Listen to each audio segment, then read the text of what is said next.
hade sundan för bodin det då det där en för det jag där för att ta ut. Och det absolut på där gällde det då det. আমাদের কিছু না করি তে ঈদের নামাজ শেষ হওয়ার পরে যেভাবে কোলাকুলি করতো ওইভাবে করে না ভাই, দুঃখজনক এটা। দর্শক সকলকে স্বাগত জানাচ্ছে। ঈদের চাঁদ দেখা গিয়েছে, আগামীকাল ঈদ, সকলকে ঈদ মোবারক। আজকে চাঁদ রাত মানেই একটি আবেগ, প্রতিটি সময়ের এবং প্রতিটি সময়কে ঘিরেই আসলে প্রতিটি প্রজন্মের উচ্ছলতা থাকে। আমরা আজকে এমন একজন মানুষের সাথে কথা বলবো যিনি কক্সবাজার শহরে তার শৈশব কাটিয়েছেন, কৈশোর কাটিয়েছেন এবং তারুণ্য কাটিয়েছেন। যদি তার ভাষাই বলতে চাই, তারুণ্যের আসলে কোনো বয়স থাকে না। তারুণ্য তিনি আমৃত্যু সেই তারুণ্যকে উপভোগ করতে পারেন। তিনি হচ্ছেন জয়নাল আবেদিন মুকুল। তিনি কক্সবাজারের খুবই সুপরিচিত একটি পরিবারের সন্তান। আমরা তার আড্ডার সাথে তার সাথে আরও পরিচয় হবে। আমরা সরাসরি চলে যাচ্ছি তার কাছে। স্বাগত জানাচ্ছি মুকুল ভাই আপনাকে। আপনাকেও স্বাগত। দর্শক, বেইন সেটের আজকের এই আয়োজনে আমরা মূলত 70 দশক থেকে এই অবধি যে ঈদ এবং হচ্ছে এই শহরটার যে সংস্কৃতি, সামগ্রিক বিষয় নিয়ে একটু কথা বলবার চেষ্টা করব খুব সংক্ষিপ্ত আকারে। আপনার সময়কার সেই চাঁদ রাতের যে স্মৃতি, সেটি কেমন ছিল? ওইটা তো অসাধারণ একটা ব্যাপার। আমরা তো চাঁদ দেখার জন্য যখন গ্রামের বাড়িতে ছিলাম ধান খেতে চলে যেতাম, আর কক্সবাজারে যখন ঈদ করেছি আমরা সি বিচে যেতাম। মজার ব্যাপার হচ্ছে ওইভাবে বোধহয় আগ্রহ নিয়ে ছেলেপিলে এখন চাঁদ দেখতে যায় না। এটা মজার ব্যাপার না, দুঃখজনক। এই বিষয়টা আমি খেয়াল করি আর কি। চাঁদ রাত একটা অসাধারণ একটা রাত ছিল। পূর্ণিমা রাত যেমন অসাধারণ, চাঁদ রাতও অসাধারণ একটা ব্যাপার।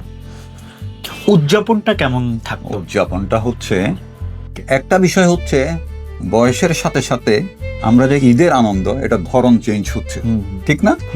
এটা বয়সের কারণে। যে আমি ছেলেবেলায় কি চাঁদ দেখার জন্য সমুদ্র সৈকতে চলে গেছি, কিংবা ঈদের দিন আত্মীয় স্বজনের বাসায় আমরা আত্মীয়দের তালিকা করতাম একটা, এবং আমরা আলাপ করতাম যে অমুকের বাড়িতে এই নাস্তা দেবে, অমুকের বাড়িতে এই নাস্তা দেবে। কি উৎসাহ, কি আগ্রহ। ঘটা করে যেতাম, 3-4টা ফ্যামিলির নাম বলা যাবে যাদের কাছে আমরা যেতামই। এবং তখন নাস্তার মধ্যে ছিল শ্যামাই কেন্দ্রিক। আরেকটা বিষয়, আপনি কক্সবাজারের প্রভাত প্রবচন বিষয়গুলো নিয়ে খুব বেশি জনপ্রিয় হয়েছে। পুরনো যে কথাবার্তাগুলো আছে এগুলো একটু জানাই। এটা কি আপনাকে মানে বিশেষভাবে কোনো নাড়া দিয়েছিল? নাড়া দিয়েছে। নাড়া দেওয়ার কারণ হচ্ছে আরো অন্যান্য আঞ্চলিক ভাষা আছে না, অন্যান্য এলাকার মানুষের সাথে আমাদের মেলামেশা হয়, ঠিক না? আমি যতটুক জানি অন্যান্য অঞ্চলের আঞ্চলিক ভাষা সম্পর্কে চট্টগ্রামের ভাষার মতো সমৃদ্ধ না। নাম্বার 1, চট্টগ্রামের ভাষা একটা ডাইভার্সিটি আছে। চট্টগ্রামের ভাষা একই সাথে রিচ এবং ডাইভার্সও। ডাইভার্স বলছি এই অর্থে একই শব্দ আমরা বলি কি প্রোনাউন্সিয়েশন, আর একটা বলি কি অ্যাকসেন্ট। What is pronunciation? আমি যদি এগেনস্টকে এগেনস্ট বলি, এটা হচ্ছে 2টা প্রোনাউন্সিয়েশন। হ্যাঁ, আমি যদি চট্টগ্রামের লোকেরা বলে ডিপোজিটকে ডেপোজিট বলি, এটা ভিন্ন ভিন্ন প্রোনাউন্সিয়েশন। আর অ্যাকসেন্ট কি? অ্যাকসেন্টটা হচ্ছে আমি যদি ববিতাকে ববিতা বলি, আমি যদি তেলাপিয়া মাছকে তেলাপিয়া মাছ বলি, এটা হচ্ছে অ্যাকসেন্ট। কোন একটা অক্ষরের উপর জোর দেওয়া হচ্ছে অ্যাকসেন্ট, উচ্চারণ অন্য জিনিস। তাহলে চট্টগ্রামের বিভিন্ন শব্দ আছে, উচ্চারণ ভেদে অর্থ ভিন্ন হতেই পারে, ঠিক না? হ্যাঁ, সাধু ভাষায়ও আছে, আছে না? ইংরেজিতেও আছে উচ্চারণ ভেদে, অত স্পেলিং ভেদে ভিন্ন ভিন্ন অর্থ। কিন্তু চিটংয়ের এমন কিছু শব্দ আছে অ্যাকসেন্ট ভেদে ভিন্ন ভিন্ন শব্দ। একটা শব্দ বলি আমি, আলীকে অশুদ্ধ করে আমরা আল্যা বলি, ঠিক না? তোমার নামই তো সৌরভ না? হ্যাঁ। আবার তখন এক সময় আমরা যখন ছেলেবেলায় আমাদের দাদি নানিরা একটা মাটির পাত্রে কয়লা রেখে, জ্বলন্ত কয়লা রেখে আগুনে সেক দিত শরীরে, এটাকে আইল্যা বলি। তোমরা শুনেছো কিনা জানি না। আইল্যা বলেছে। একটা হচ্ছে আইল্যা আর একটা হচ্ছে আইল্যা। আর কামলাকে আমরা বলি আইল্যা। তাহলে এই 3টা শব্দ যদি তুমি স্পেলিং লিখতে যাও, স্পেলিং একই হবে, তুমি স্পেলিং পার্থক্য করতে পারবা না, কষ্ট হবে। কিন্তু অ্যাকসেন্ট ভিন্ন, 3টা মিনিং হয়ে গেল। আমি এমন একটা শব্দ সেদিন পেলাম, একই স্পেলিং, একই প্রনাউন্সিয়েশন, একই অ্যাকসেন্ট, তিনটা মিনিং। এটা হচ্ছে নল, নলের একটা মিনিং হচ্ছে নাঙ্গল, নলের আরেকটা মিনিং হচ্ছে নঙ্গর, নলের আরেকটা মিনিং হচ্ছে জমি মাপার একটা বাস আছে। হতে জমিন হতে নল দিয়ে ঈদ হবে, যা যা নল ফেলাই হতে নল দিয়ে জমি মাফিয়াই, একই শব্দ আছে না অনেক আছে, আছে অনেক। তারপরে চিটং এর ভাষায় রিচ বললাম যে এই যে কিপটা বলি না আমরা, মাইজার, কতগুলা শব্দ আছে। ওরে বাবা, আমি মাঝে মধ্যে চিন্তা করি চিটং এর লোক কি কৃপণ বেশি নাকি, এত শব্দ কেন আছে? যে কৃপণের চিটং এর প্রতিশব্দ কয়টা বলতে পারবা? তুমি কৃপণ না হলে পারবা না, কিন্তু এটাও ঠিক। অনেক শব্দ আমি 5-6টা পেলাম। মুসি, সামার, সামার, বটকিলা, নাটা, হ্যাঁ হ্যাঁ, নাটা, নাটা, এই একটা। তারপরে বলি না আমরা যে কি ব্যাপার, ও তোমাকে গালি দিল কেন? বলে যে শুধু শুধু গালি দিল, এই শুধু শুধু ফর নাথিং ইংরেজিতে। এটা চিটং এর ভাষায় হয়তো আফসার কথা আর গালি দিয়ে দাও দিতে হবে, হয়তো কিছু না করি, হয়তো সুন হা সুন হতে আর গালি দিয়ে দে, হয়তো একবার সুন সুন গালি দিয়ে দে, হয়তো একবার উদাহরণ গালি দিয়ে দে। কতগুলা শব্দ, রিচনেস, এগুলা রিচনেস। এরকম অনেক কিছু আছে চিটং এর ভাষায়। আর কিছু শব্দ আমরা ইউজ করতেছি না এখন, এই একটা ব্যাপার দেখলাম। এটা কখন যে আমরা এটা ইউজ করা ছেড়ে দিলাম আমরা নিজেরাও বুঝতে পারি না। আমরা বলতাম যে গ মারি আইও, তাড়াতাড়ি আসো, তুমি ভুলেও গ মারি আসো এখন বলো না, এটা তোমাকে শিখিয়ে দেয় নাই কেউ। তাড়াতাড়ি আইও বলি এখন, ঠিক না? তারপরে হদে এইটা হদে হ ঘরের, বমি ঘরের, এখন বমি করে বলি আমরা, হদিতে বমি ঘরের হ ঘরের বলি না, কেউ শেখায় না, আব্বু আম্মু টিচার কেউ শেখায়নি। এইরকম অনেক ব্যাপার চিটং এর ভাষায় আছে। আরো কিছু শব্দ আছে, যেমন আপনার বাঁশের সাঁকো, সেটাকে বলা হয় অ। আচ্ছা, এই ধরনের শব্দগুলো আসার কারণ কি আসলে? এই যে বাঁশের সাঁকোর সাথে অ বলাটা, এটার কারণ কি হতে পারে? একটা ব্যাপার আমার মনে হয়, এটা আমি কনফার্ম না, আমাদের চট্টগ্রামের ভাষায় একটা প্রভাব আছে আরবি ভাষা, একটা প্রভাব আছে রাখাইন ভাষা। এই দুটো ভাষার প্রভাব ভালোই আছে। আরেকটা হচ্ছে হিন্দি, উর্দু। আমার কেমন জানি মনে হয় এখানে বোধহয় রাখাইন কোন শব্দ আছে কিনা। যেমন চিটং এর ভাষায় বেশ কিছু রাখাইন শব্দ আছে, আমি বলবো একটা। এই যে আমরা বলি নাইকং, এটা রাখাইন শব্দ। আমরা বলি সাবরাং, রাখাইন শব্দ। আমরা বলি বিভিন্ন জায়গা এলাকার নাম, এগুলো সব পাইকং, রাখাইন শব্দ। এরকম অনেক শব্দ আছে রাখাইন। এইভাবে কিছু হতে পারে, এটা অপভ্রংশ হতে পারে, যেটা মিন করতেছি আমি। একটা ভাষা থেকে এসে এটা চেঞ্জ হয়ে গেছে, অপভ্রংশ যেটাকে বলে, এটা হতে পারে।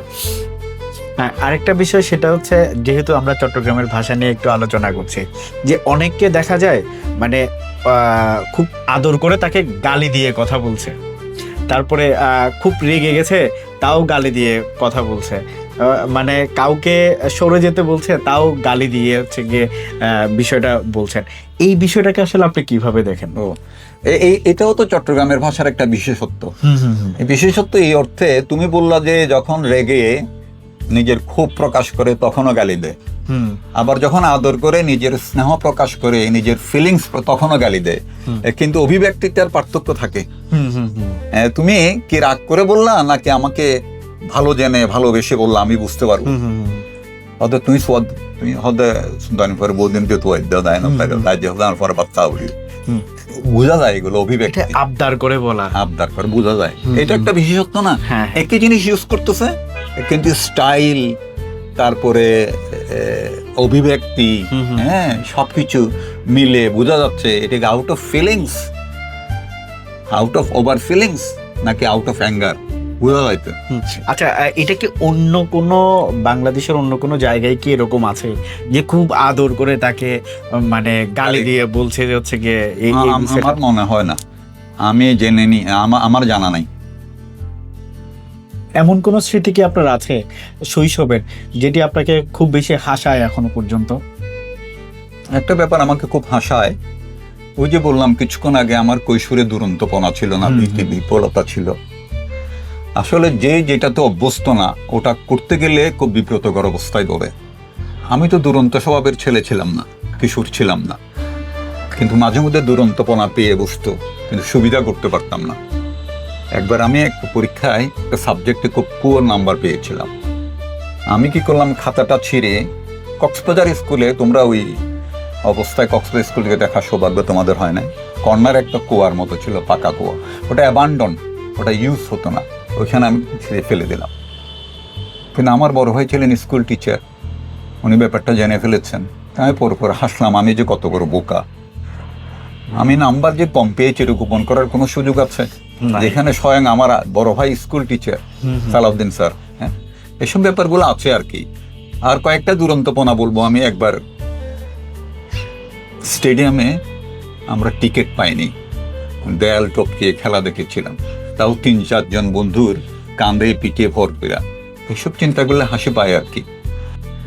আচ্ছা, তখনকার ঈদ এবং এখনকার ঈদ, এখনকার প্রজন্ম, আসলে ঈদটা তো শৈশব, কৈশোর এবং প্রজন্ম একটু ভেরি করে। তো সেক্ষেত্রে তখনকার ঈদ আর এখনকার প্রজন্মের ঈদের মধ্যে কোনো পার্থক্য? আমি ওই কথার পরে এই প্রসঙ্গে আসতাম। একটা হতে বয়সের সাথে সাথে আমার ঈদ উদযাপনটা ধরন চেঞ্জ হয়েছে, এটা তো বললাম। আরেকটা হচ্ছে যে বয়সে ছেলেবেলায়, যখন আমি হয়তো প্রাথমিকেও ভর্তি হইনি, অথবা প্রাথমিকে পড়ছি, প্রাথমিকের ছাত্র, মাধ্যমিকের ছাত্র, আমি যেভাবে ঈদ করতাম এখনকার ছেলেপিলে ওইভাবে করে কিনা, এই তো প্রশ্ন। এটা একটা চমৎকার প্রশ্ন। করে না ভাই, এটা বলতে কষ্ট হচ্ছে, করে না। এই যে আমরা লিস্ট করে করে আত্মীয় স্বজনের বাসায় যেতাম, বন্ধু বান্ধবের বাসায় যেতাম, বন্ধু বান্ধবরা মিলে এখন মজা করতেছে, কিন্তু আত্মীয়ের বাসায় যাওয়া হচ্ছে না। ওই সামাজিক বন্ধনটা এখন এই আসছি আমি ওই প্রসঙ্গে। ঘটা করে ঈদের চাঁদ দেখা হচ্ছে না, ঠিক না? আর একটা ব্যাপার খেয়াল করবা তুমি, ঈদের জামাতে ঈদের নামাজ শেষ হওয়ার পরে যেভাবে কোলাকুলি করতো ওইভাবে করে না ভাই, দুঃখজনক এটা। আমি এটা I observe it with utmost dissatisfaction. ওইভাবে কোলাকুলি করে না।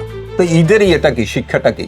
আমরা 1 মাস শ্যাম সাধনা করলাম, সংযম সাধনা করলাম। ঈদটা হচ্ছে কি, আমরা একদিন সবাই মিলিত হলাম। তাইলে তুমি যেটা কিছুক্ষণ আগে বললা, বন্ধন, বন্ডিং অথবা সম্মিলন, মিলন, সম্প্রীতি, পারস্পরিক সৌহার্দ্য, এটা তো ডেভেলপ করতেছে না। তাহলে কি করলাম আমরা রোজাও রাখলাম, ঈদও করলাম, কিন্তু নাম কাওয়াস্তে ঈদের শিক্ষাটা আমরা নিচ্ছি না। এটা শুধু ঈদের ব্যাপারে না, মুসলমানরা এখানে পিছিয়ে যাচ্ছে, আমি মনে করি একটু ওই বিষয়ে যেতে হচ্ছে। তাহলে এটা সারা বছর তুমি সংযম করবা, 1 মাস তুমি নাটকের রিহার্সেল মতো রিহার্সেল দিচ্ছ। এখন আমরা কোনোভাবে নামাজও করতেছি, তারাবি, তাহাজ্জুদ শুদ্ধ, আমি রোজা রাখছি, কোরআন তেলাওয়াতও করতেছি, কিন্তু শিক্ষাটা প্র্যাকটিস করতেছি না। নামাজও একই অবস্থা। নামাজ আমাদেরকে সাম্য শেখাচ্ছে। আমার সামনে যখন আমার ড্রাইভার নামাজ পড়ে, ওর পা থেকে আমার দূরত্ব 3 আঙ্গুল, এর চেয়ে বড় সাম্য আর হতে পারে? কিন্তু আমরা কি এটা প্র্যাকটিস করতেছি? ওখানে মেনে নিচ্ছি, ওকে বের হওয়ার পর ওর সাথে মিসবিহেভ করতেছি। ঈদেরও একই অবস্থা। ঈদের যে আমরা যেভাবে উদযাপন করতাম, আজকাল ছেলে মেয়েরা যেভাবে উদযাপন করছে না, এত করে আমাদের লস হচ্ছে। এখানে বন্ধনটা আমাদের লুজ হয়ে যাচ্ছে, বন্ধনটা ডেভেলপ। এটা সুন্দর প্রশ্ন করেছে। এই যে ছোটবেলা থেকে এমন কোনো স্বপ্ন কি ছিল যে আপনি কবি হবেন কিন্তু হয়ে গেছেন ব্যাংকার? ওটা কি এখন এসে কোনো ধরনের কনফ্লিক্ট তৈরি করে কিনা? সত্যি কথা বলতে কি, ব্যাংকার হওয়ার স্বপ্ন ছিল না, এবং ব্যাংকার হওয়ার স্বপ্ন বোধহয় কারো থাকে না। ডাক্তার হওয়ার স্বপ্ন থাকে, ইঞ্জিনিয়ার হওয়ার স্বপ্ন থাকে, কবি হওয়ার স্বপ্ন ছিল। এবং স্বপ্নটা প্রথম আমার মধ্যে জাগ্রত করছে কবি মোহাম্মদ নুরুল হুদা। আসলে ওনাদের সাথে আমাদের একটা আত্মীয়তার বন্ধন আছে। ওনার আম্মা আমার দাদি।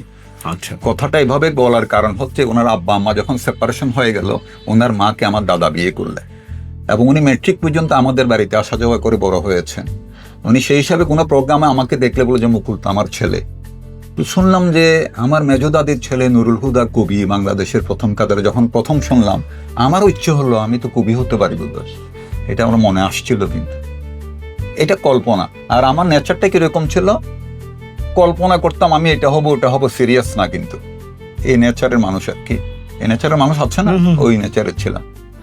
আমরা যদি আপনার একটি কবিতা শুনতে চাই আর কি, আপনার নিজের লেখা কবিতা। আমার সাথে অবশ্য বই আছে, এখনকার এই সময়ের জন্য উপযোগী কোনটা হবে? বইয়ের নাম যখন জল, বৃক্ষ, নারী, এই শুরু নামে একটা কবিতা এখানে আছে, ওটাই পড়ে শুনুন। একদম। হ্যাঁ, বিষয়টা এরকম আর কি। আমি একটু এটা বলি, কবিতা লেখারই এটা প্লটটা কিভাবে পেলাম। একটা বৃক্ষ আছে, পুকুর আছে, আর একজন আমার সাথে নারী আছেন।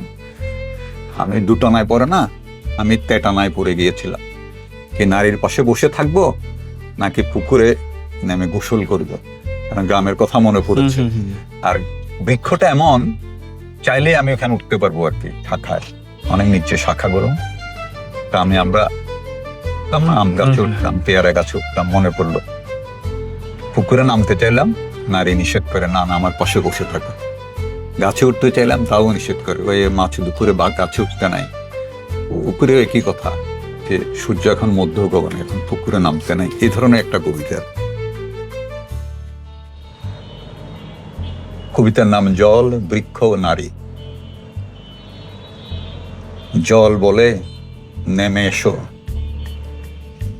কিশোর বেলায় ফিরে যাই, আমি বলি আসি, মন চাই ফের যেন কদলি বেলায় ভাসি। জল বলে নেমে এসো, জল বলে নেমে এসো, কিশোর বেলায় ফিরে যাই, আমি বলি আসি, মন চাই ফের যেন কদলি বেলায় ভাসি। বৃক্ষ বলে উঠে এসো, বালক বেলায় ফিরে যায়, তুমি আমি জুটি, ফের যেন মোরা দুরন্তপনায় মেতে উঠি। নারী বলে কাছে থেকো, দ্বীপ্রহর গাছে উঠো না, জলে নামো না, না না না, এ সময় গাছে ওঠার জলে নামা মানা। এই যে প্রকৃতির সাথে আপনার ছেলেবেলার স্মৃতি, এবং সেই সাথে আপনার সম্ভবত, যদি ভুল না করি, আপনার প্রিয়তম নারী, তো এখানে কে জিতে গেল? প্রিয়তমা জিতলো নাকি স্মৃতি জিতলো নাকি প্রকৃতি জিতলো? এখানে প্রিয়তমা জিতে গেছে। এটা প্রিয়তমার সাথে কম্প্রোমাইজ করেছে কিনা জানি না, কিন্তু প্রিয়তমা জিতে গেছেন। আমি তো পুকুরে গোসল করতে নামি নাই, অথবা গাছে উঠি নাই। এই যে কবিতা লিখছেন এবং খুব নির্জনতাকে ভালোবাসেন, জীবন আনন্দকে ভালোবাসেন, জীবনে এমন কোনো নারীর প্রেমও কি এসেছে কিনা যেটা আপনাকে খুব দুঃখ এবং বেদনা, সেই সাথে নির্জনতায় ডুবিয়েছে? না, আমার মনে হয় কি জানো, যাদের জীবনে প্রেম আসে নাই তাদের বোধহয় ব্যথা বেশি, এটা মনে হয় আর কি।